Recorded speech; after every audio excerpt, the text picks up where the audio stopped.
So today I want to talk about religion. So let's jump over to the Merriam-Webster dictionary, and it defines religion as a personal, set, or institutionalized system of religious attitudes, beliefs, and practices, the service and worship of God or the supernatural, commitment or devotion to religious faith or observance. So these are probably the definitions that we're all familiar with, right? They emphasize the God and the supernatural. The third definition is a bit more broad: a cause, principle, or system of beliefs held to with ardor and faith. Yet they still use the word faith. And four is scrupulous conformity or conscientiousness. So anyway, the problem with these definitions is that they seem a little bit narrow. And the way we define religion, or the way everybody knows about religion, influences the way that institutions treat people. So there's this kind of institutionalized religiosity in our society, where the assumptions about what counts as a religion are built into the policies, norms, and accommodations that are provided. For example, many institutions are quick to accommodate traditional religious values, but they don't always offer the same consideration for those whose deepest values are rooted in things like climate change, animal rights, or human rights. These belief systems are often grounded in science, compassion, and justice. And ironically, they're sometimes even directed against the same industries like the meat industry and the fossil fuel industry, both of which have PR campaigns to hide the harm they cause. It's not that anyone's trying to exclude these groups, it's just that by definition, most institutions use this narrow definition by default.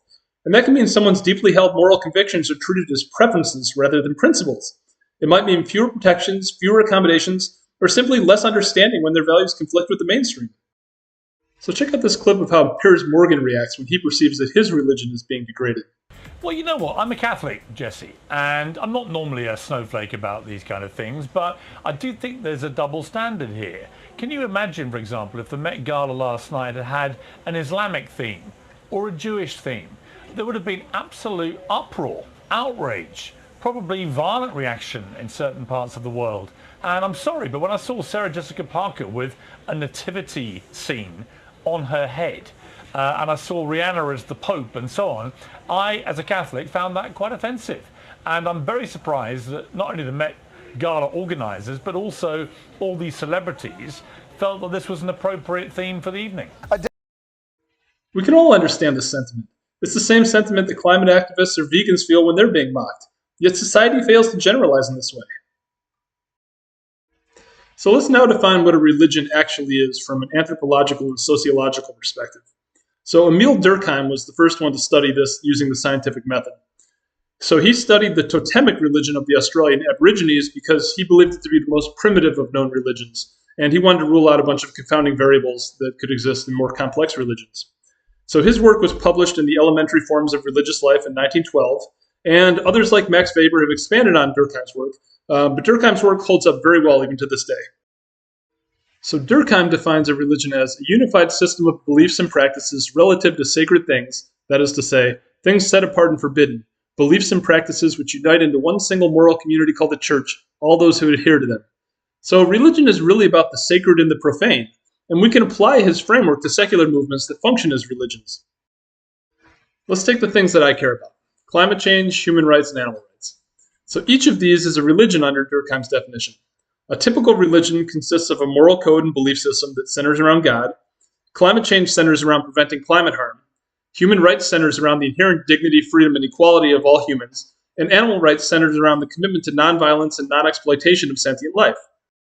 So in Durkheim's terms, every religion has a church, which is its moral community, a cult, which are its rituals, phratries, which are the subgroups within the religion, clans, which are the subgroups within the phratries, and totems, which are the sacred symbols of the phratries. And this contrasts the sacred with the profane. So each of these religions has a community called the church, which are by definition the people that practice the religion or participate in the movement. So each also has its own set of rituals, which Durkheim calls a cult.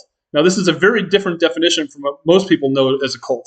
As an example, climate activists might abstain from flying, and environmental vegans might abstain from eating meat. These are rituals, while different in form, often stem from a shared concern about environmental harm. So performing these rituals as a group also results in something that Durkheim calls collective effervescence. Hello, New York City. So this has the effect of binding us to the group.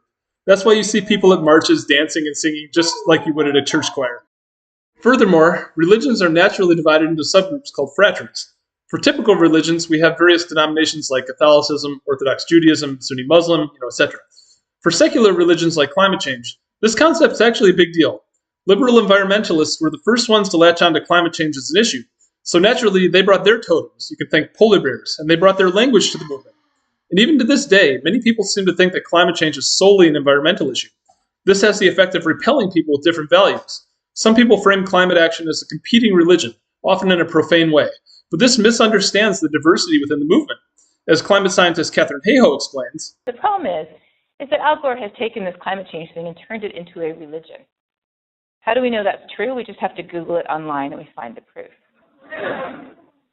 I'm waiting to see a version of this picture where they Photoshop my head onto somebody in the choir. I haven't got that yet, but I'm sure it's coming. You're welcome. But even if climate change is a religion, it's not a competing religion. There are multiple phratries. Al Gore is just one of the leaders of the environmental denomination of the climate change movement. Everyone has a reason to care about climate change because we all live on this planet together. Or as George Marshall would say, author of my favorite book, Don't Even Think About It, we just need to hear stories from people with different values and how climate change affects them. What's interesting is that the framing often excludes other connected values. For instance, the impact of animal agriculture on emissions is substantial, but many early environmental messages leave this out. The animal rights movement also has several phratries: ethical vegans, environmental vegans, health vegans, and spiritual vegans. The ethical vegans sometimes get frustrated because other types of vegans have higher rates of attrition. But I just want to add, this is correlation, not causation. It's the strength of the emotional connection that binds someone to the movement. A strong dedication to climate change via a vegan lifestyle can be just as effective. I'm proof of that. I had adopted a vegan lifestyle for environmental reasons. I still cared about animals even before this, but since I didn't fully understand the standard practices of the egg and dairy industries, the environmental factors provided the emotional driving force, and that's still valid. People are groupish by nature, and the phratries provide diversity. This can help the movement grow, but it can also cause conflict. So it's difficult to avoid all infighting, but by structuring the religion or the movement in this way, we can accept that there's a diverse set of beliefs. The phratries are divided further into clans. You can think of the phratries as the groups representing the motivational aspects of the religion, and the clans as the organizations within those subgroups. The totems are the sacred objects that symbolize the sacred values, and they can vary by phratry.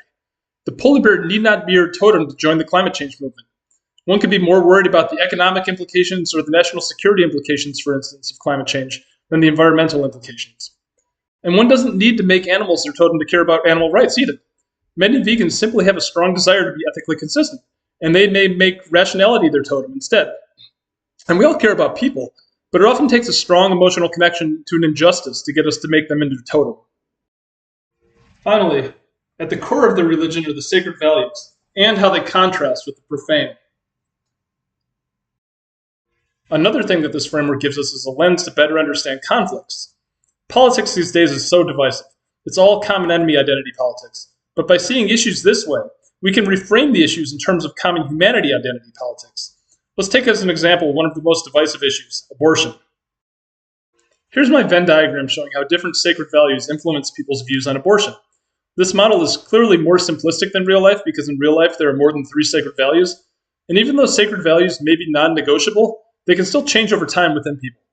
Even so, this model can still be useful for interpreting the conflict. So I find it interesting how anti-abortion advocates can be so similar to vegans in some ways. There's a lot of common ground from a functionalist view of religion. Even if from a substantive point of view, we can be miles apart. So the functionalist view, of course, is the dual to the substantive view. There's both pro-life and pro-choice vegans. I think this makes sense, and I think you'd want it that way because you want the movement to be as broad as possible so that it can grow. We also can't talk about abortion without mentioning the sanctity of bodily autonomy. So this value is in direct conflict with the sanctity of human life. Yet there are people that value both. There's a spectrum in this category that can range from abortion is wrong, but the government shouldn't tell people what to do with their body, to the government shouldn't tell people what to do with their body, except when a life is at stake. And I'm intentionally not getting into the ethics and the logical arguments of any of this. I'm just discussing how I perceive people feel about this issue, which is a completely different thing. I think the language you use to talk about these issues matters. We should at least acknowledge that all sides are emotionally legitimate. I identify first and foremost as a pluralist. You might say I value meta-sacredness. I'm not trying to argue one side, I'm just trying to create a space for pluralism in this discussion. Getting back to the issues I care about the most, climate change, human rights, and animal rights, I'm able to generalize because the values are the same: honesty, compassion, protection of the vulnerable, and the tactics used to deny the harm are disturbingly similar too. So I oppose all forms of official denial. To conclude, I think Durkheim's definition of religion is much more useful than the standard definition. It addresses institutional bias, it has the capacity to generalize and frame conflicts in a way that promote common humanity identity politics, and it allows for diverse coalitions. In many cases, I still think it's easier to say that our movements aren't competing religions to make sure that they're not interpreted as profane, but I think that knowing this framework can only help us in our activism, especially in light of legal precedents like the Equality Act of 2010 in the UK that recognizes ethical veganism as a protected belief. We need more of that, especially in the US.